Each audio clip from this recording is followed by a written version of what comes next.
ഈ വർഷത്തെ ഹെൽത്ത് ടിപ്സുമായി ഡോക്ടർ അശ്വതി സോമനാണ് ഇപ്പോൾ നമ്മോടൊപ്പം ചേരുന്നത്. തൃപ്പനാച്ചിയിലെ PHCയിലെ അസിസ്റ്റന്റ് സർജനാണ് ഡോക്ടർ അശ്വതി. സ്വാഗതം ഡോക്ടർ അശ്വതി ലേഡീസ് ബാൻഡിലേക്ക്. Thank you doctor. നമ്മൾ ഈ തുടക്കത്തിൽ സൂചിപ്പിച്ചതുപോലെ തന്നെ പുതുവർഷമാണ്, പുതിയ റെസൊല്യൂഷൻസ് പ്രത്യേകിച്ച് ആരോഗ്യ കാര്യങ്ങളിൽ ഒരുപാട് പേര് എടുക്കാറുണ്ട്. കൃത്യമായി വ്യായാമം ചെയ്യണം, കൃത്യമായ ഒരു ഫുഡ് ടൈം ടേബിൾ വേണം എന്നൊക്കെ ആലോചിച്ച് തീരുമാനമെടുക്കാറുണ്ട്. പക്ഷെ ഒരു വർഷാവസാനം വരെ ഇത് ആരൊക്കെ ഫോളോ ചെയ്യും എന്നുള്ള കാര്യം സംശയമാണ്. അതൊരു ഭൂരിഭാഗം പേരും ആ ഒരു ലൈഫ് സ്റ്റൈലിൽ നിന്നൊക്കെ മാറുന്നത് തന്നെയാണ് നമ്മൾ കാണുന്നത്. പക്ഷേ നമ്മുടെ ജീവിതത്തിൽ ഒരു ചിട്ടയായ ഒരു ലൈഫ് സ്റ്റൈൽ കൊണ്ടുവരേണ്ടതിന്റെ ഒരു ആവശ്യകത അത് വളരെ പ്രധാനമല്ലേ? പ്രത്യേകിച്ച് ഈ ഒരു മാറിയ കാലഘട്ടത്തിൽ, അതോടൊപ്പം ഒരു കോവിഡ് പോലൊരു മഹാമാരിയെ നമ്മൾ എല്ലാവരും അതിജീവിച്ച് നിൽക്കുന്ന ഈ ഒരു സമയത്ത്, നമ്മുടെ പ്രതിരോധ ശേഷിയൊക്കെ കുറഞ്ഞു നിൽക്കുന്ന ഈ ഒരു സമയത്ത് അത്തരത്തിൽ കൃത്യമായ ഒരു ലൈഫ് സ്റ്റൈൽ ഫോളോ ചെയ്യേണ്ടത് അത്രത്തോളം അത്യാവശ്യമല്ലേ? ഈ ഒരു വർഷത്തിൽ ഇനിയിപ്പോൾ ആരും റെസൊല്യൂഷൻസ് ഒന്നും എടുത്ത് തുടങ്ങിയിട്ടില്ല എന്നുണ്ടെങ്കിൽ, അല്ലെങ്കിൽ പുതുതായിട്ട് സ്റ്റാർട്ട് ചെയ്യുന്നവർക്ക് ഒരു ഹെൽത്ത് ടിപ്സ് എന്നോണം എന്തൊക്കെ കാര്യങ്ങളാണ് ഡോക്ടറിന് പറഞ്ഞു നൽകാനുള്ളത്? Thank you for calling me on the show. സത്യം പറഞ്ഞാൽ ആദ്യം തന്നെ എല്ലാവർക്കും ഒരു ഹാപ്പി ന്യൂ ഇയർ ആശംസിക്കട്ടെ. പിന്നെ ഈ പറഞ്ഞ ചോദ്യം വളരെയധികം കറക്റ്റ് ആണ്. കാരണം പലപ്പോഴും നമ്മൾ തുടങ്ങും ഒരു കാര്യം, ഇപ്പൊ ഞാൻ തന്നെ ജിം മെമ്പർഷിപ്പ് എടുത്തു കഴിഞ്ഞിട്ട് പോവും എന്നല്ലാണ്ട് പിന്നെ നമുക്കത് കണ്ടിന്യൂ ചെയ്യാൻ ഭയങ്കര ബുദ്ധിമുട്ടാണ്. അപ്പൊ ആദ്യം എനിക്ക് പറയാനുള്ളത്, നമ്മളൊരു ഗോൾ സെറ്റ് ചെയ്യുമ്പോൾ നമുക്ക് ചെയ്യാൻ പറ്റുന്ന ഗോൾസ് വേണം നമ്മൾ സെറ്റ് ചെയ്യാൻ. ഇപ്പൊ ഏറ്റവും കൂടുതലായിട്ട് പലർക്കും വെയിറ്റ് റിഡക്ഷൻ എന്ന് പറയാറുണ്ട്. ഇപ്പൊ വെയിറ്റ് റിഡക്ഷൻ എന്ന് ചുമ്മാ പറഞ്ഞാൽ പോരാ, നമ്മൾ എത്ര കിലോ എത്ര മാസം കൊണ്ട് കുറയ്ക്കാൻ പറ്റും എന്നുള്ളൊരു റെസൊല്യൂഷൻ നമ്മൾ എടുക്കണം. ഇപ്പോ ഞാൻ ഒരു മാസം കൊണ്ട് 5 കിലോ എന്ന് പറഞ്ഞാൽ അത് ഭയങ്കര ഇമ്പോസിബിൾ ആയ ഒരു ടാസ്ക് ആണ്. പക്ഷെ ഒരു 2 മാസം കൊണ്ട് ഒരു 5 കിലോ എന്ന് പറഞ്ഞാൽ അത് പോസിബിൾ ആയ ഒരു ടാസ്ക് ആണ്. അപ്പൊ അങ്ങനെ നമുക്ക് എന്ത് വേണം എന്നുള്ളത് നമ്മൾ നോക്കി ചെറിയ ചെറിയ പോയിന്റ്സ് ആയി നമ്മൾ ആ ഒരു ഗോൾ സെറ്റ് ചെയ്യാൻ വേണ്ടി നോക്കണം. ആദ്യം നമ്മൾ ചെയ്യേണ്ട ഒരു കാര്യം. രണ്ടാമത്തെ കാര്യം, നമ്മൾ അത് ഫോളോ ചെയ്യാൻ വേണ്ടി ബാക്കിയുള്ളവർ, നമ്മൾ മാത്രമല്ല നമ്മുടെ കൂടെ ഉള്ള ആൾക്കാരോട് കൂടി നമ്മൾ ആ ഗോൾ ഷെയർ ചെയ്ത് അവരും കൂടി നമ്മളെ ഹെൽപ്പ് ചെയ്യണം. ഇപ്പൊ ഒരു ഉദാഹരണം പറയുകയാണെങ്കിൽ, ചില ആൾക്കാർ ന്യൂ ഇയർ ആകുമ്പോൾ സ്മോക്കിംഗ് അല്ലെങ്കിൽ ആൽക്കഹോളിസം അത് നിർത്താം എന്നുള്ളൊരു ധാരണ എടുക്കാൻ. പക്ഷെ ആ ഒരു തീരുമാനം എടുക്കുമ്പോഴും അവരുടെ കൂടെയുള്ള പ്യുവർ ആയിട്ടുള്ള ആൾക്കാർ ഇത് ചെയ്യുന്ന ആൾക്കാരാണ് എന്നുണ്ടെങ്കിൽ അവർക്ക് ഇത് നിർത്താൻ ബുദ്ധിമുട്ടായിട്ട് വരും. അപ്പൊ ഒന്നിച്ചും ഒറ്റയ്ക്ക് എടുക്കുന്ന തീരുമാനങ്ങളാണെങ്കിൽ കൂടി ഒന്നിച്ച് മറ്റുള്ളവരുടെ കൂടി സഹായം നമുക്കിതിൽ അത്യാവശ്യമാണ്. ഇനി എന്തൊക്കെയാണ് ഗോൾസ് വേണ്ടത് എന്ന് ചോദിച്ചു. എന്റെ ഒരു അഭിപ്രായത്തിൽ ഈ വെയിറ്റ് റിഡക്ഷനും നമ്മൾ ഈ പറഞ്ഞ പോലെ നമ്മുടെ ഈ ഹാബിറ്റ്സ് ചേഞ്ചിങ്ങിലൊക്കെ എല്ലാവരും എടുക്കുന്ന ഗോളാണ്. പക്ഷെ ശ്രദ്ധിക്കാത്ത ചില 2-3 പോയിന്റ്സ് ഞാൻ ഹൈലൈറ്റ് ചെയ്യാൻ ഉദ്ദേശിക്കുകയാണ്. ഉദാഹരണത്തിന് മെന്റൽ ഹെൽത്ത്. ഇപ്പൊ നമുക്കൊരു ചുമ വന്നു, ഇല്ലെങ്കിൽ ഇപ്പൊ ഷുഗർ വന്നു, ഇല്ലെങ്കിൽ കൊളസ്ട്രോൾ വന്നു എന്നെങ്കിൽ നമ്മൾ ഭക്ഷണത്തിൽ ഈ ക്രമീകരണം വരുത്താറുണ്ട്. പക്ഷെ നമ്മുടെ മാനസികമായിട്ട് നമ്മൾ അനുഭവിക്കുന്ന സ്ട്രെസ്സുകൾ, സ്ട്രെയിൻസ്, ബുദ്ധിമുട്ട്, അതിനു വേണ്ടി നമ്മൾ ഒരു ഡോക്ടറെ കാണുക ഇല്ലെങ്കിൽ അതിന് വേണ്ട നടപടികൾ സ്വീകരിക്കുക നമ്മൾ ചെയ്യാറില്ല. ദിവസവും പോകുന്ന പോലെ തന്നെ രാവിലെയായി, ഉച്ചയായി, വൈകുന്നേരമായി നമ്മൾ അതേ ഒരു സൈക്കിളിൽ കറങ്ങിക്കൊണ്ടിരിക്കുകയാണ്. അപ്പൊ നമ്മുടെ മെന്റൽ ഹെൽത്തിന് നമ്മൾ വളരെയധികം ഇമ്പോർട്ടൻസ് കൊടുക്കണം. കാരണം നമ്മുടെ സ്ട്രെസ് ഏറ്റവും കുറഞ്ഞ നമ്മൾ ഹാപ്പി ആയിട്ട് ഇരിക്കുമ്പോൾ മാത്രമാണ് നമ്മൾ എന്ത് പ്രവൃത്തി ചെയ്താലും നമുക്കൊരു ക്രിയേറ്റീവ് ആയിട്ടോ ഇല്ലെങ്കിൽ നമുക്ക് അതിന്റെ ക്വാളിറ്റി ആയിട്ട് നമ്മളെ തന്നെ നമുക്ക് അതിൽ പ്രതിഷ്ഠിക്കാൻ പറ്റും. അതുകൊണ്ട് മെന്റൽ ഹെൽത്തിന് വളരെയധികം ഇമ്പോർട്ടൻസ് കൊടുക്കേണ്ട ഒരു ഇയറും കൂടിയാണ് 2024. കോവിഡിന്റെ കാര്യം പറഞ്ഞു. കോവിഡ് കഴിഞ്ഞ് വന്നപ്പോൾ തന്നെ പല ആൾക്കാർക്കും ജോലി നഷ്ടപ്പെടുകയും പലധികം പ്രശ്നങ്ങൾ ഉണ്ടായതുകൊണ്ട് തന്നെ ഒരു ഡിപ്രഷൻ എന്നുള്ളൊരു അവസ്ഥ നമ്മുടെ ഇടയിലേക്ക് കയറി കൂടിയിട്ടുണ്ട്. അപ്പൊ നമ്മുടെ ഒരു പ്രോബ്ലം നമ്മൾ മറ്റുള്ള ഒരു ഡോക്ടറോടോ അല്ലെങ്കിൽ ഒരു സൈക്കാട്രിസ്റ്റിനോടോ സൈക്കോളജിസ്റ്റിനോടോ ഷെയർ ചെയ്യുക, അതിന് വേണ്ട ട്രീറ്റ്മെന്റ് എടുക്കുക എന്നുള്ളത് നമ്മുടെ നമ്പർ 1 പ്രയോറിറ്റി ആയിട്ട് ഇരിക്കണം. അതേപോലെ തന്നെ നമ്മുടെ ഉറക്കം. പല ആൾക്കാരും ഉറക്കത്തിൽ അധിക ശ്രദ്ധ കേന്ദ്രീകരിക്കാത്ത ഒരു ആൾക്കാരെ ഞാൻ കണ്ടിട്ടുണ്ട്. അതായത് ചിലപ്പോൾ 2 മണിക്ക് എണീക്കും, ചിലപ്പോൾ അത് കഴിഞ്ഞിട്ട് കുറെ നേരം മൊബൈലിൽ നോക്കിയിരിക്കും, പിന്നെ അങ്ങോട്ട് ഉറങ്ങും, പിന്നെ രാവിലെ എണീക്കും, പിന്നെ കുറച്ചു നേരം കഴിഞ്ഞ് വീണ്ടും ഉറങ്ങും, പിന്നെ എണീക്കും. അപ്പൊ ഒരു ഡേയില് എത്ര നേരം നമുക്ക് ഉറങ്ങാൻ പറ്റും? ഒരു സ്ലീപ്പ് എറ്റിക്വറ്റ് എന്ന് പറയും. അതായത് നമ്മൾ ഉറങ്ങാൻ പോകുന്ന ഒരു സമയത്ത് ഏകദേശം രാത്രി ഒരു 8 മണി 10 മണി. ഇപ്പൊ ചില ആൾക്കാരുടെ ജോലി രാത്രിയായിരിക്കും, അങ്ങനെയുള്ളവർക്ക് രാവിലെ ആയിരിക്കും അവർ ഉറങ്ങും. But what ever is it, ഒരു കറക്റ്റായ ടൈം ടേബിൾ ഉറക്കത്തിന് വേണ്ടി നമ്മൾ വെക്കണം. 8 മണിക്കൂറാണ് നമ്മൾ ഉറങ്ങുന്നതെങ്കിൽ ദിവസം ഒരേ സമയത്ത് 8 മണിക്കൂർ ഉറങ്ങാൻ വേണ്ടി നമ്മൾ ശീലിക്കേണ്ടിയിരിക്കുന്നു. ഉറങ്ങാൻ പോകുന്ന സമയത്ത് നമ്മൾ ഈ മൊബൈൽ ഫോൺ കൊണ്ടുപോകാൻ മുറിയിലേക്ക്, ആ ഒരു പരിപാടി നമ്മൾ ഒഴിവാക്കണം. കാരണം മൊബൈലിൽ നോക്കിയിരുന്ന് വായിച്ചില്ലെങ്കിൽ ഗെയിം കളിച്ച് നമുക്ക് ഉറങ്ങാൻ പറ്റില്ല. അത് വളരെ ബുദ്ധിമുട്ടുള്ളൊരു ടാസ്ക് ആണ്. എസ്പെഷ്യലി അതിന്റെ ഉള്ളിൽ നിന്ന് വരുന്ന ഒരു ബ്ലൂ ലൈറ്റ് നമ്മുടെ ഫേസിലോട്ട് വരുമ്പോൾ അത് നമ്മൾ ഒരുപാട് ബുദ്ധിമുട്ടിക്കാറുണ്ട്. പിന്നെ ഉറങ്ങുന്ന സമയത്ത് ഒരു കൂളായിട്ട് കാമായിട്ടുള്ള ഒരു അറ്റ്മോസ്ഫിയറിൽ ഉറങ്ങാൻ വേണ്ടി നമ്മൾ എപ്പോഴും ശ്രദ്ധിക്കുക. പിന്നെ എന്നിട്ടും എന്തെങ്കിലും ഒരു ബുദ്ധിമുട്ടുണ്ടെങ്കിൽ അതും നമുക്ക് ഈ പറഞ്ഞ പോലെ ട്രീറ്റ്മെന്റ് എടുക്കാവുന്ന ഒരു കാര്യമാണ്. നമ്മുടെ ഹോൾ ബോഡി ഹോൾ ഡേ ജോലി ചെയ്യാനും വർക്ക് ചെയ്യാനും ഉറക്കത്തിന് വളരെയധികം ഇമ്പോർട്ടൻസ് ഉണ്ട്. തേർഡ് തിങ് എനിക്ക് പറയാനുള്ളത് നമ്മുടെ mobile time, screen time management. എല്ലാവരും ഓൺലൈനിലാണ്, എല്ലാവരുടെ കയ്യിലും മൊബൈൽ ഉണ്ട്, ഇല്ലെങ്കിൽ ടി വി ഉണ്ട്, അല്ലെങ്കിൽ കമ്പ്യൂട്ടർ ഉണ്ട്, ലാപ്ടോപ്പ് ഉണ്ട്, വോട്ട് എവർ ഇറ്റ് ഇസ്. നമ്മുടെ സ്ക്രീൻ ടൈം നമ്മൾ ഒരുപാട് യൂസ് ചെയ്യുന്ന ഒരു കാലഘട്ടമാണ് 2024. അതിനുള്ളിൽ നിന്നൊരു ഡീടോക്സ് അത് അത്യാവശ്യമാണ്. നമ്മൾ അറിയാതെ നമ്മൾ ഈ സ്മോക്കിങ്ങിനെ കുറിച്ചും ബാക്കി ആൽക്കഹോളിസത്തിനെ കുറിച്ചൊക്കെ ക്യാൻസർ പോലുള്ള അസുഖം വരും എന്നുള്ളതുകൊണ്ട് നമ്മൾ അതിനെക്കുറിച്ച് കുറച്ചും കൂടി ബോധവാന്മാരാണ്. പക്ഷെ ഈ സ്ക്രീൻ ടൈമും ഇതേപോലെ പ്രശ്നക്കാരനാണ്. രണ്ടല്ല പല രീതിയിൽ. ഏറ്റവും ഇമ്പോർട്ടന്റ് ആയ ഒരു 2 രീതി വേണം. ഒന്ന്, ഒബിസിറ്റി, തടി കൂടി വരാൻ സ്ക്രീൻ ടൈം ഭയങ്കര കാരണം. കാരണം നമ്മൾ ഒരേ പൊസിഷനിൽ ഇരുന്ന് അനങ്ങാതെ, ചിലപ്പോൾ ഇരുന്നിട്ടായിരിക്കും, ചിലപ്പോൾ കിടന്നിട്ടായിരിക്കും, ചിലപ്പോൾ ചില പെക്കയിലോ പൊസിഷൻസിൽ ഇരുന്നിട്ടായിരിക്കും നമ്മൾ ഈ മൊബൈൽ നോക്കിക്കൊണ്ടിരിക്കുകയാണ്. അപ്പൊ ഇങ്ങനെ മൊബൈൽ നോക്കിക്കൊണ്ടിരിക്കുമ്പോൾ നമ്മുടെ ഒബിസിറ്റി, നമ്മുടെ തടി കൂടാൻ ഭയങ്കര ചാൻസ് ആണ്. രണ്ടാമത്തെ കാര്യം, നമ്മൾ ഈ മൊബൈലിൽ കൂടുതലായി നോക്കിക്കൊണ്ടിരിക്കുന്ന സമയത്ത് നമ്മുടെ ചുറ്റുപാട് നടക്കുന്ന കാര്യങ്ങളൊന്നും നമ്മൾ അറിയുന്നില്ല. നമ്മൾ നമ്മുടെ ഫ്രണ്ട്സ് ആയിട്ടുള്ള ടൈം ഷെയർ ചെയ്യുന്നതോ, അപ്പോ ഫോണിൽ വാട്സാപ്പിൽ മെസ്സേജ് അയക്കുന്നില്ലേ? നോട്ട് ഓൺലി ദാറ്റ്, നമുക്കൊരു റിയൽ ലൈഫിൽ നമ്മളാരും ഒരു ഇമാജിനറി ഫീൽഡിലല്ലല്ലോ ജീവിക്കുന്നത്.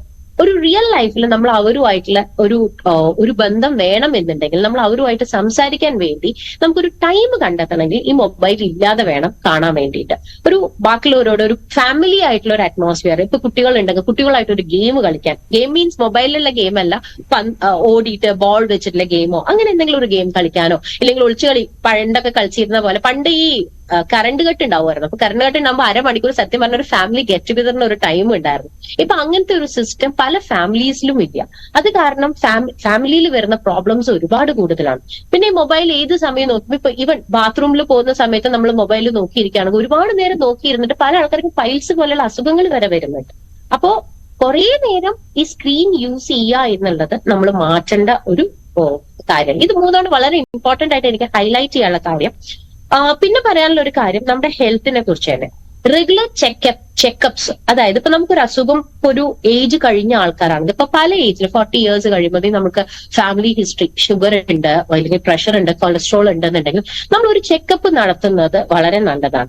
അതേപോലെ തന്നെ ഒരു 50s എത്തുമ്പോൾ, അല്ലെങ്കിൽ 40s എത്തിക്കഴിഞ്ഞാൽ തന്നെ നമുക്ക് കണ്ണിന് കാഴ്ച പ്രസ്ബയോപ്പിയ പോലെയുള്ള അസുഖങ്ങൾ വരാം.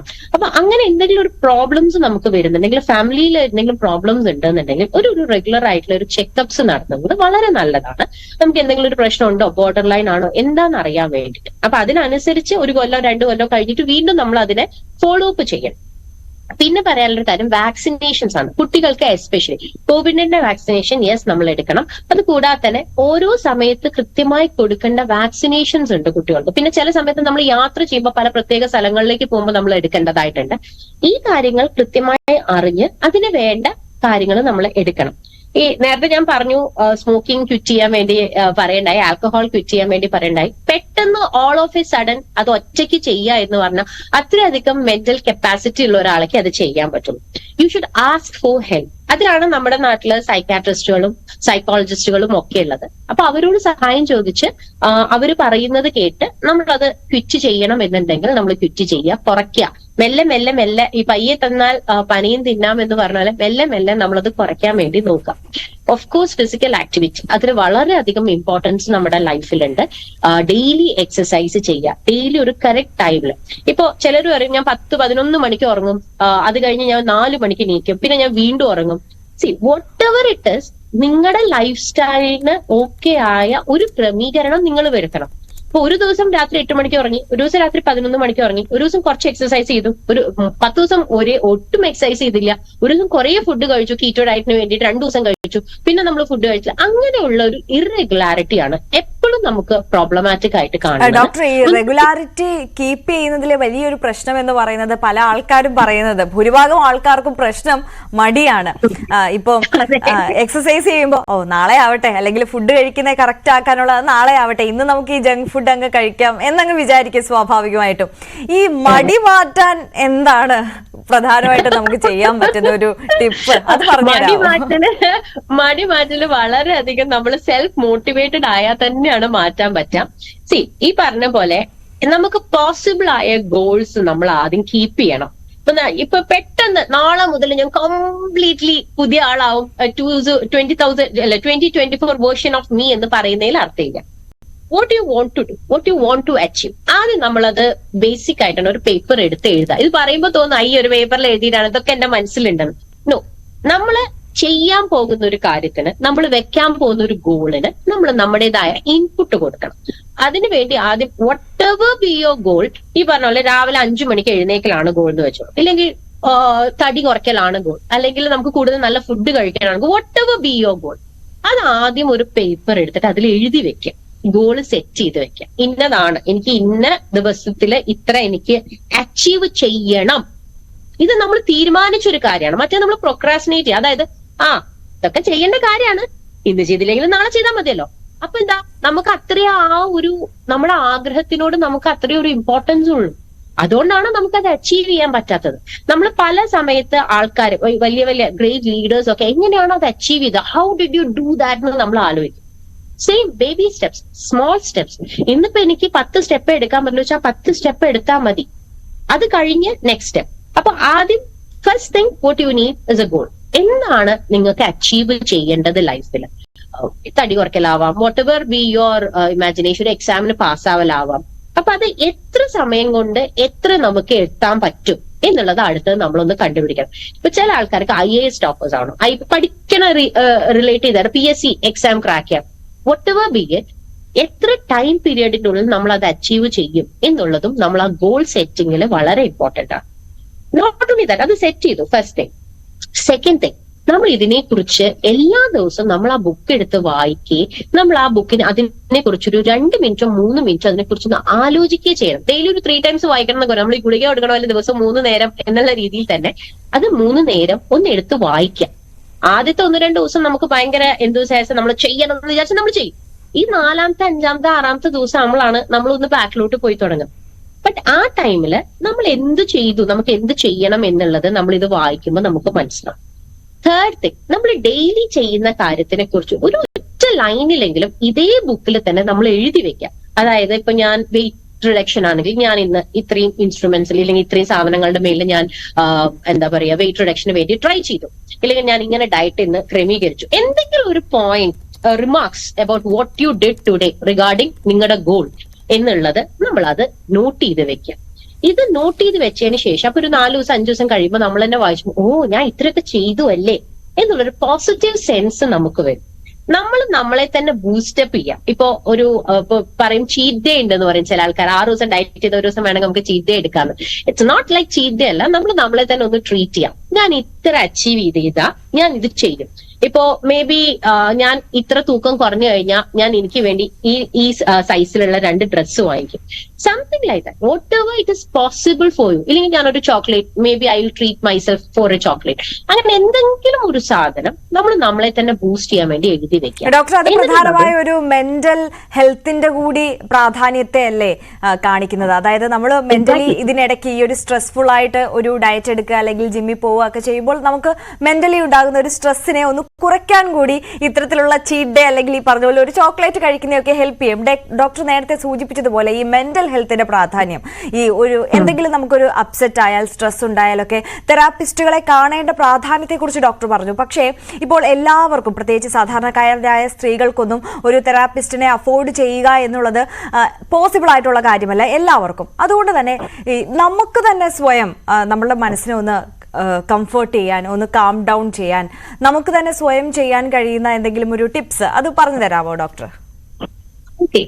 ഇത് നമ്മുടെ ഇപ്പൊ necessity is A mother of invention എന്ന് പറയും. അതായത് നമുക്കൊരു സംഭവം വേണം എന്ന് അത്രയധികം ആഗ്രഹിച്ചാൽ നമുക്കത് കിട്ടും. ലോകം മുഴുവൻ നമുക്കത് കിട്ടാൻ വേണ്ടി നമ്മളെ അതിലേക്ക് എത്തിക്കും. ഇത് വളരെ കറക്റ്റായ ഒരു കാര്യമാണ്. പക്ഷെ പലർക്കും തോന്നാത്തതിന്റെ റീസൺ നമ്മൾ അതിനു വേണ്ടി ട്രൈ ചെയ്യാത്തതാണ്. ഈ പറഞ്ഞ പോലെ പലർക്കും മെന്റൽ ഹെൽത്ത് എത്താൻ പറ്റാത്ത ദൂരത്തിലാണ് എന്നുള്ളൊരു തോന്നൽ. നമ്മുടെ അരികിലുള്ള എല്ലാ PHCകളും, ഇപ്പൊ ഗവൺമെന്റ് സർവീസിലാണ് ഞാൻ വർക്ക് ചെയ്യുന്നത്, അതുപോലെ തന്നെ എല്ലാ പ്രാഥമിക ആരോഗ്യ കേന്ദ്രത്തിലും ഒരു മാസത്തിൽ ഒരു പ്രാവശ്യം ഒരു സൈക്കാട്രിസ്റ്റും ഒരു സൈക്കോളജിസ്റ്റും എന്തായാലും വരുന്നുണ്ട്.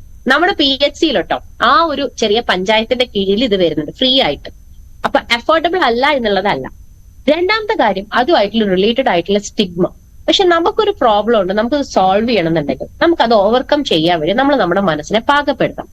ഇത് ചെയ്ത് നമ്മൾ അവരെ കാണുക എന്നുള്ളതാണ് ഞാൻ ആദ്യം തന്നെ അഡ്വൈസ് ചെയ്യുന്ന ഒരു കാര്യം. കാരണം നമ്മൾ വീട്ടിലിരുന്ന് ഇതൊക്കെ ചെയ്ത് നമ്മുടെ സമാധാനം നമുക്ക് കിട്ടുമെന്നുണ്ടെങ്കിൽ നമ്മള് വേറൊന്നിലേക്ക് നമ്മൾ ട്രൈ ചെയ്യില്ല. പക്ഷെ എക്സാക്ട്ലി നമുക്ക് കുറച്ച് സമാധാനം കിട്ടുമോ? ചിലപ്പോൾ കിട്ടിക്കൊള്ളണമെന്നില്ല.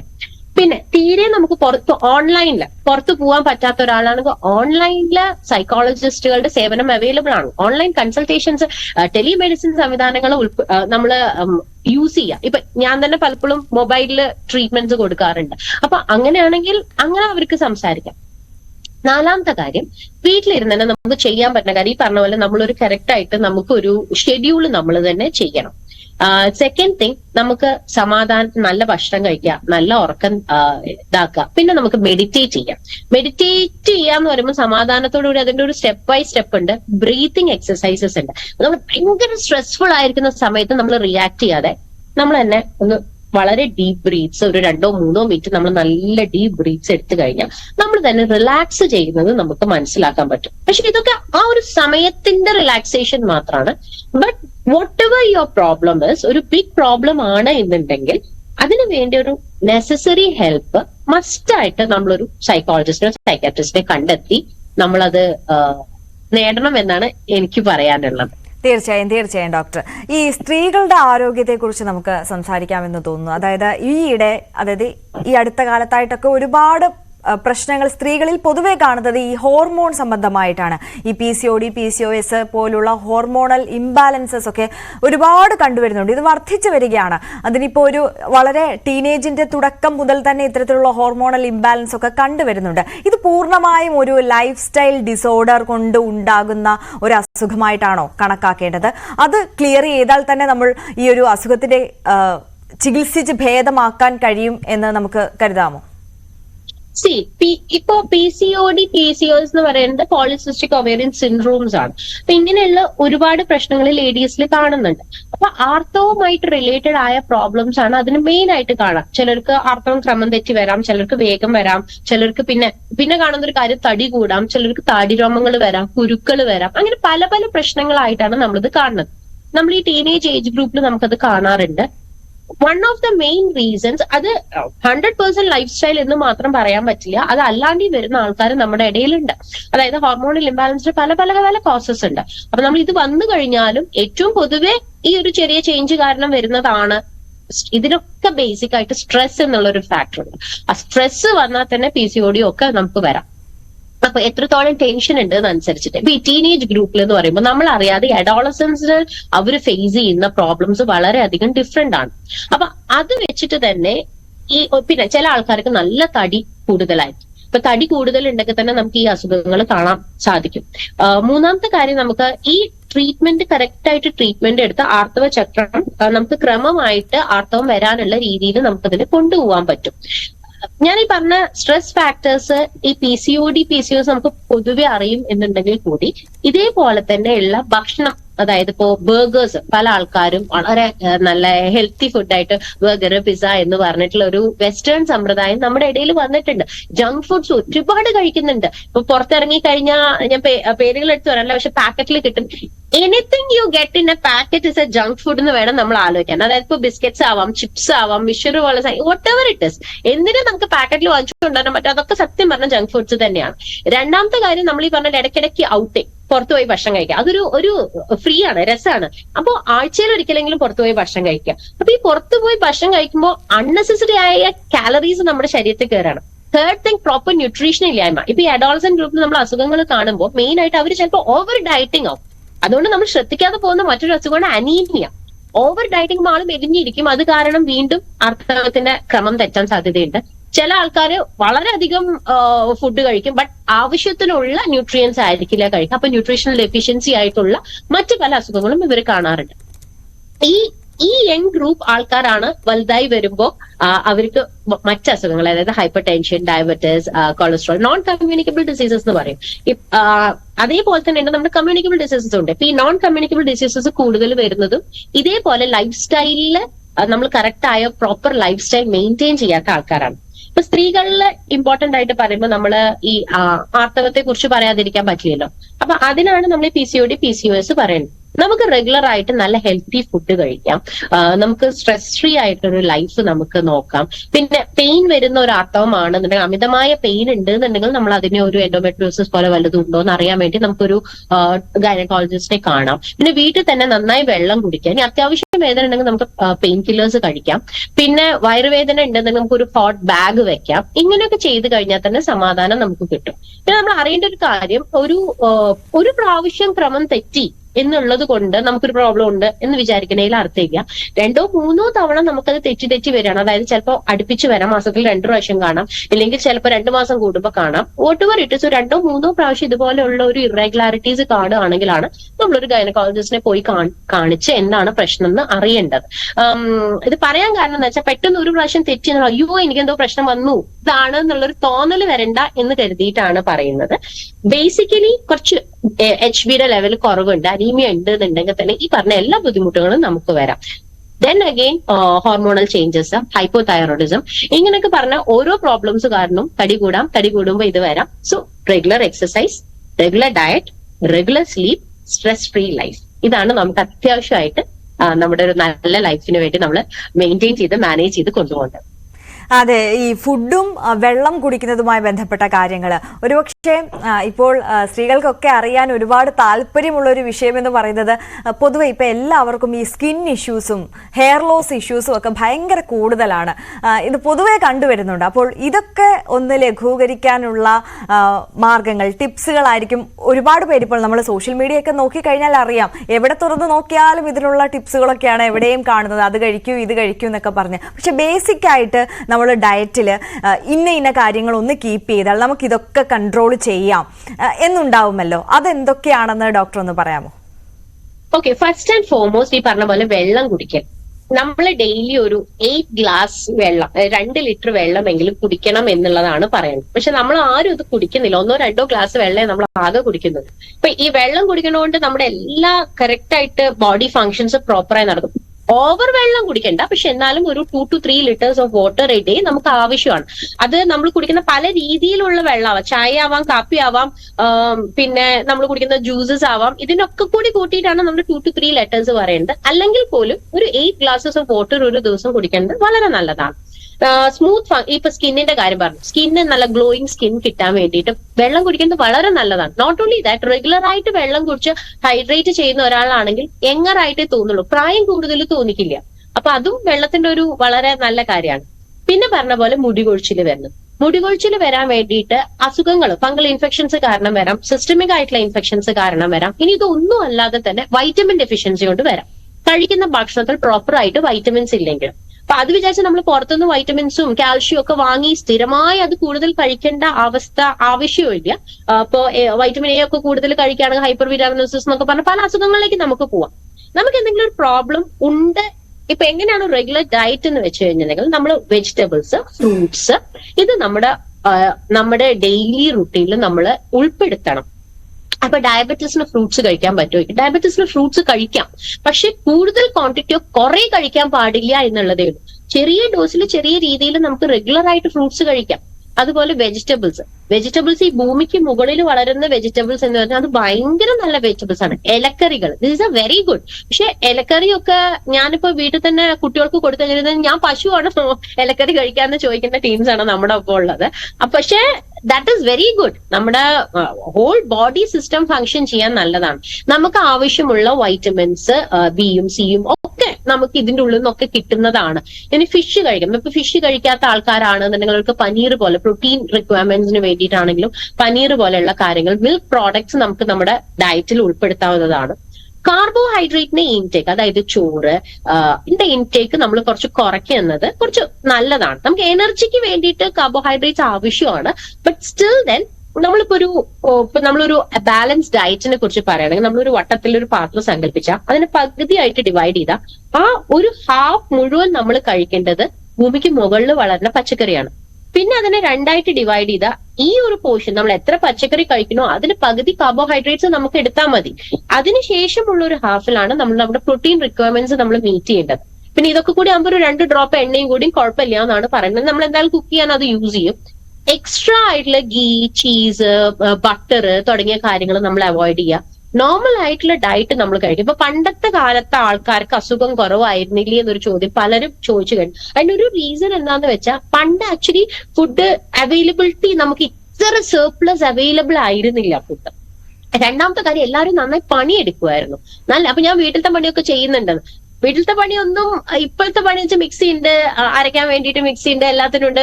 ഈവൻ നിലം അടിക്കാൻ വരെ നമുക്ക് ഓട്ടോമാറ്റിക് മെഷീൻസ് ഉള്ള ടൈമാണ്. അപ്പൊ അതുകൊണ്ട് അത് ചെയ്യുന്നു എന്നുള്ളത് കൊണ്ട് മാത്രം റെഗുലർ എക്സസൈസ് വേണ്ട എന്ന് പറയുന്നത് അത് നിങ്ങളുടെ വർക്കാണ്, നിങ്ങളുടെ റുട്ടീൻ വർക്കാണ്. അത് കൂടാതെ നമുക്ക് റെഗുലർ എക്സസൈസും കൂടി നമ്മുടെ ബോഡിക്ക് തരികയാണെന്നുണ്ടെങ്കിൽ ദിസ് ഇസ് വെരി ഗുഡ്. പിന്നെ പുറത്ത് പോകുമ്പോൾ സണ്ണ് നമുക്ക് ബുദ്ധിമുട്ടുണ്ട് എന്നുണ്ടെങ്കിൽ നമുക്ക് സൺസ്ക്രീൻസ് യൂസ് ചെയ്യാം. നമ്മുടെ സ്കിന്ന് ഡ്രൈ ആണെങ്കിൽ മോയ്സ്ചറൈസിങ് ക്രീംസ് നമുക്ക് യൂസ് ചെയ്യാം. ഇതൊക്കെ ചെയ്ത് നല്ല രീതിയിൽ ഈ പറഞ്ഞ പോലെ സ്ട്രെസ് ഒന്നും ഇല്ലാതൊരു അവസ്ഥയാണെന്നുണ്ടെങ്കിൽ it will be very good. അപ്പൊ നമുക്ക് ഈ പറയുന്ന മുടി കൊഴിച്ചിലുണ്ടാവുക, വേറെ പ്രശ്നങ്ങൾ ഉണ്ടാവുക, അതിന്റെയൊക്കെ തോത് വളരെയധികം നമുക്ക് കുറയ്ക്കാൻ പറ്റും. തീർച്ചയായും ഡോക്ടർ, ഒരു കാര്യം കൂടി, അതായത് നമ്മൾ സ്ത്രീകളുടെ ആരോഗ്യത്തെക്കുറിച്ച് പറഞ്ഞു, അപ്പോൾ കുട്ടികളുടെ ആരോഗ്യത്തെക്കുറിച്ച് കൂടി നമ്മളൊന്ന് പറയേണ്ടതുണ്ട്. കൂടുതലായും ഇപ്പോൾ അവരും ജങ്ക് ഫുഡ്സും പാക്കറ്റ് ഫുഡ്സും ചോക്ലേറ്റ്സ്, ഐസ്ക്രീം ഇതൊക്കെയാണ് പ്രിഫർ ചെയ്യുന്നത്. ഒരു പരിധിയിൽ കൂടുതൽ നമ്മൾക്ക് അവരെ തടയാനും പറ്റില്ല. ഇങ്ങനെ ഒരു ബിസി ലൈഫ് സ്റ്റൈൽ ആയതുകൊണ്ട് തന്നെ ആ ഒരു ഓപ്ഷനിലേക്ക് പേരൻസും കടക്കേണ്ട ഒരു സാഹചര്യമാണ്. പക്ഷേ ഈ കുട്ടികളുടെ ഒരു ആരോഗ്യം നിലനിർത്താൻ വേണ്ടിയിട്ടും അവരുടെ പ്രതിരോധ ശേഷി കൂട്ടാൻ വേണ്ടിയിട്ടും ഒക്കെ നമുക്ക് എടുക്കാൻ കഴിയുന്ന, ഫോളോ ചെയ്യാൻ കഴിയുന്ന ടിപ്സ് അതെങ്ങനെയാണ്? ഓക്കെ, ഇതില് എനിക്ക് ആദ്യം കുറ്റം പറയാനുള്ളത് പാരന്റ്സിനെ തന്നെയാണ്. നമ്മൾ ശീലിപ്പിക്കുന്ന ഒരു ലൈഫ് സ്റ്റൈലാണ് കുട്ടികൾ ഫോളോ ചെയ്ത് വരുന്നത്. നമ്മൾ കുട്ടികൾക്ക് ഒരു ലൈഫ് സ്റ്റൈൽ, അഡൽട്സിന് ഒരു ലൈഫ് സ്റ്റൈൽ അങ്ങനെയല്ല. ഇപ്പൊ ചില ആൾക്കാർ പറയും 2 വയസ്സുള്ള ഒരു കുട്ടി പറയും അവന് ബിസ്ക്കറ്റ് കിട്ടിയേ മതിയാവുള്ളൂ, അതാണ് ഏറ്റവും ഇഷ്ടമുള്ള ഫുഡ്. അപ്പൊ ഇങ്ങനെ ഇവര് വണ്ടി എടുത്ത് പോയിട്ട് ബിസ്ക്കറ്റ് വാങ്ങി വന്നിട്ടാണോ ബിസ്ക്കറ്റിന്റെ ടേസ്റ്റി കുട്ടി അറിഞ്ഞത്? അല്ലല്ലോ, നമ്മൾ കൊടുത്തിട്ടല്ലേ അറിഞ്ഞത്. ഇതേപോലെ തന്നെയാണ് നമ്മൾ കൊടുത്ത് അറിയിപ്പിച്ച ഒരു ടേസ്റ്റ് ആണ് ആ കുട്ടി ഫോളോ ചെയ്യുന്നത്. അപ്പൊ extra sugar, extra cheese, extra സാധനങ്ങൾ വരുമ്പോൾ ആ കുട്ടികൾക്ക് അത് ഇഷ്ടമാണ്. അവർക്ക് അതാണ് ഇഷ്ടം. ഇപ്പൊ നമ്മൾ പറയും, നമ്മളൊരു അമ്മയ്ക്ക് മുലപ്പാലുള്ള ഒരു അമ്മയാണ് എസ്പെഷ്യലി എന്നുണ്ടെങ്കിൽ നമ്മൾ ഒരിക്കലും ഫോർമുല ഫീഡ് കൊടുക്കാൻ പറയില്ല. കാരണം ഈ ഫോർമുല വേറെ ഭക്ഷണം കൊടുക്കുമ്പോൾ അതിലുള്ള മധുരവും സാധനങ്ങളും ആ കുട്ടിക്ക് ഇഷ്ടമായി കഴിഞ്ഞാൽ പിന്നെ ഈവൻ ബ്രസ്റ്റ് മിൽക്ക് വരെ കുട്ടികൾ കുടിക്കാതിരിക്കും. അപ്പൊ പിന്നെ ബാക്കി എല്ലാ ഫുഡിന്റെ കാര്യത്തിലും അതേപോലെ തന്നെയല്ലേ. നമ്മളാണ് അവരെ ചിറ്റാക്കേണ്ടത്. അപ്പൊ ആദ്യം തന്നെ നമ്മളത് കൊടുക്കാതിരിക്കുക. നമ്മൾ അങ്ങനത്തെ ആവശ്യമില്ലാത്ത സാധനങ്ങൾ പുറത്തുനിന്ന് വാങ്ങി കൊടുക്കാതിരിക്കുക. ചായ, കാപ്പി തുടങ്ങിയ സംഭവങ്ങൾ കൊടുക്കാതിരിക്കുക. ഇപ്പൊ ഞാൻ എന്റെ വീട്ടിൽ ചെയ്യുന്ന ഒരു കാര്യമുണ്ട്. ഞാനോ എന്റെ ഹസ്ബൻഡോ കുട്ടികൾക്ക് ചോക്ലേറ്റ്സ് വാങ്ങിച്ചു കൊടുക്കാറില്ല. എന്താ പറയാ, ഈ ചായ, കാപ്പി തുടങ്ങിയ സംഭവങ്ങൾ വാങ്ങിച്ചു കൊടുക്കാറില്ല. എപ്പോഴെങ്കിലും മാസത്തിൽ 1 പ്രാവശ്യം 2 പ്രാവശ്യം നമ്മൾ പുറത്തു പോയിട്ട് എന്തെങ്കിലും ഒരു ഫുഡ് വാങ്ങി കൊടുക്കും, അത്രയേ ഉള്ളൂ. പക്ഷെ കഴിക്കരുത് എന്നുള്ളൊരു തീരുമാനം എടുത്തില്ല. കാരണം കുട്ടികളായതുകൊണ്ട് തന്നെ നമുക്ക് കംപ്ലീറ്റ്ലി സ്ട്രിക്റ്റ് ആയിട്ട് ചോക്ലേറ്റ് കഴിക്കാൻ പാടില്ല നമുക്ക് പറയാൻ പറ്റില്ല. അവർ സ്കൂളിൽ പോവായോണ്ടും അവരുടെ ബാക്കി അവരുടെ റിലേറ്റീവ്സും കാര്യങ്ങളും ഒക്കെ കൊടുക്കുന്നത് അവർ കഴിക്കുന്നത്. ഓക്കെ, വെൽ ആൻഡ് ഗുഡ്, അത് മാത്രം കഴിച്ചോട്ടെ. വീട്ടില് ഞാൻ ഈ പാക്കറ്റ് ഫുഡ്സ് വാങ്ങിക്കാറേ ഇല്ല. ബിസ്ക്കറ്റ്സോ ഇല്ലെങ്കിൽ ഞാൻ എന്റെ ഫ്രണ്ട്സിനോട് വരുമ്പോ എപ്പോഴും പറയും നേരത്തെ വിളിച്ചിട്ട് വരണില്ലെങ്കിൽ ഒന്നും എനിക്ക് തരാനുണ്ടാവില്ല എന്ന്. പിന്നെ വെജിറ്റബിൾസ്, കാരണം വേറെ ഒന്നും കിട്ടാതെ ആവുമ്പോൾ വിശപ്പ് മാറ്റാൻ വേണ്ടി അവർ എന്തെങ്കിലുമൊക്കെ കഴിച്ചേ മതിയാവും. അപ്പൊ അതിന് പകരമായിട്ട് ക്യാരറ്റും കക്കരിയൊക്കെ മുറിച്ച് വെച്ച് കൊടുക്കും. ഇല്ലെങ്കിൽ അവർ ഫ്രിഡ്ജിൽ തന്നെ എടുത്തിട്ട് അവർ ഗ്രേറ്റ് ചെയ്ത് കഴിച്ചോളും. അങ്ങനെയാണ് ശീലിപ്പിച്ചു വരുന്നത്. അതിന്റെ റീസണും കുട്ടികളോട് പറഞ്ഞു കൊടുത്തിട്ടുണ്ട്. പെട്ടെന്ന് ഒരു ദിവസം കൊണ്ട് ഞാൻ ഇത്രയും ദിവസം പുറത്തുനിന്നുള്ള ഫുഡ് വാങ്ങിച്ച് സഡൻലി ഞാൻ നാളെ മുതൽ നിനക്ക് തരില്ല, അങ്ങനെയല്ല കുട്ടികളോട് പറഞ്ഞിട്ടുള്ളത്. ആദ്യം ശീലിപ്പിച്ചത് കുറവാണ്. എന്നിട്ടും അവർ പുറത്തുനിന്നൊക്കെ കഴിച്ചിട്ട് അവർക്ക് ആ ഒരു ഫീലിംഗ് വരുമ്പോൾ പറയും this is not good for your health. ഇന്ന റീസൺസ് ആണ്. നമ്മുടെ വായയിൽ പുണ്ണ് വരും, പിന്നെ ഛർദ്ദിക്കാൻ വരും, ബാക്കിയുള്ള ഭക്ഷണങ്ങളോട് രുചി തോന്നില്ല, ഒരു ഇഷ്ടവും തോന്നില്ല നമ്മുടെ സാധാരണ ഫുഡിനോട്. അപ്പൊ അങ്ങനെ ഉള്ളത് കൊണ്ട് നിങ്ങൾക്ക് ഇത്രയധികം ന്യൂട്രിയൻസ് കിട്ടില്ല, നിങ്ങൾക്ക് വളരാൻ പറ്റില്ല എന്ന് കുട്ടികളെ ബോധവൽക്കരിക്കും കൂടി ചെയ്തിട്ടാണ് അവർക്ക് വേറെ ഫുഡ് സബ്സ്റ്റിറ്റ്യൂട്ട് ചെയ്ത് കൊടുക്കുന്നത്. സെക്കൻഡ് തിങ്, അധികം വറുത്തതും പൊരിച്ചതായ കുട്ടികളെ കഴിപ്പിക്കേണ്ട ആവശ്യമില്ല. ഈ പറഞ്ഞ ഫുഡ് സിസ്റ്റം തന്നെ നേരത്തെ പറഞ്ഞ പോലെ തന്നെ അഡൽസിന് ഫോളോ ചെയ്യുന്നതിന് കുട്ടികൾക്ക് കൊടുക്കാം. തേർഡ് തിങ്, വെള്ളം കുടി. പല കുട്ടികളും വെള്ളം കുടിക്കാറില്ല. അതുകൊണ്ട് യൂറിനറി ഇൻഫെക്ഷൻസ് വരുന്നവർ ഇഷ്ടം പോലെ, ഇടയ്ക്കിടയ്ക്ക് പനി വരും, ഇടയ്ക്കിടയ്ക്ക് അവർക്ക് വയ്യ, ഇമ്മ്യൂണിറ്റി കുറവാണ്. എങ്ങനെ ഒരു കുട്ടിക്ക് ഇമ്മ്യൂണിറ്റി കുറവിന്റെ മെയിൻ റീസൺ ഇവർ വെള്ളം കുടിക്കുന്നില്ല. അപ്പൊ കുട്ടികൾക്ക് വെള്ളം കൊടുക്കണം. കൂടാതെ തന്നെ ഈ പറയുന്ന പച്ചക്കറിയും സാധനങ്ങളൊക്കെ കൊടുക്കണം. ജ്യൂസുകൾ കുട്ടികൾക്ക് കൊടുക്കാം. എപ്പോഴും ആഡഡ് ഷുഗർ, നമ്മൾ പഞ്ചസാര ആണെങ്കിലും ആവശ്യം ഉണ്ടെങ്കിൽ കുറച്ച് ആഡ് ചെയ്താൽ മതി. അധികം പഞ്ചസാര ഇട്ട് ടേസ്റ്റി ആക്കി കൊടുക്കണ്ട. ശരി ചെറിയൊരു കുട്ടി, ഒരു വയസ്സുള്ള ഒരു കുട്ടിയെ നമ്മൾ ശീലിപ്പിച്ചു വരികയാണെങ്കിൽ ആ കുട്ടി നമ്മൾ കൊടുക്കുന്ന പഞ്ചസാരയുടെ അളവാണ് ആ കുട്ടിക്ക് അറിയുള്ളൂ, അതാണ് ആ കുട്ടിയുടെ ഇഷ്ടം. നമ്മൾ 3 സ്പൂൺ പഞ്ചസാര ഇട്ട ആ കുട്ടിക്ക് അതന്നെ വേണ്ടി വരും. നമ്മൾ പഞ്ചസാര ഇടാതെ ആ കുട്ടിയെ ശീലിപ്പിക്കണേ വെച്ചാൽ ആ കുട്ടി അതേ കഴിക്കുള്ളൂ. ഓ, ഭക്ഷണത്തിന് ടേസ്റ്റ് ഇല്ലല്ലോ, രുചി ഇല്ലല്ലോ, അതുകൊണ്ട് ഞാൻ കൊടുക്കട്ടെ കുറച്ചും കൂടി കൂടുതൽ എന്ന് പാരന്റ്സ് വിചാരിക്കുമ്പോഴാണ് അൺനെസസറി ആയിട്ട് നമ്മൾ എക്സ്ട്രാ കാലറീസ് ഈ കുട്ടിക്ക് കൊടുക്കുന്നത്. സമയപരിമിതി ഉള്ളത് കൊണ്ടാണ് ഡോക്ടർ ഇടപെടുന്നത്. എന്തായാലും വളരെ താങ്ക് യു ഞങ്ങളോടൊപ്പം ചേർന്നതിനും ഇത്രയും വാല്യുബിൾ ആയിട്ടുള്ള ടിപ്സ് ഈ ന്യൂ ഇയറിൽ ഞങ്ങൾക്ക് പറഞ്ഞു തന്നതിനും. അപ്പം ഡോക്ടർ പറഞ്ഞതുപോലെ തന്നെ നമ്മുടെ ശീലങ്ങളാണ് മാറ്റേണ്ടത്. അത് ഫുഡിന്റെ കാര്യത്തിലാണെങ്കിലും എക്സസൈസിന്റെ കാര്യത്തിലാണെങ്കിലും ഒക്കെ ഡോക്ടർ പറഞ്ഞു തന്ന ടിപ്സ് ഒക്കെ നമ്മുടെ ലൈഫിൽ ഒരുപാട് മാറ്റം കൊണ്ടുവരാൻ സാധിക്കുന്നതാണ്. അപ്പോൾ അതെല്ലാവരും ഫോളോ ചെയ്യുക. വളരെ നന്ദി ഡോക്ടർ അശ്വതി സോമൻ ഞങ്ങളോടൊപ്പം ചേർന്നതിന് ഹെൽത്ത് മന്ത്രയിൽ. Thank you so much.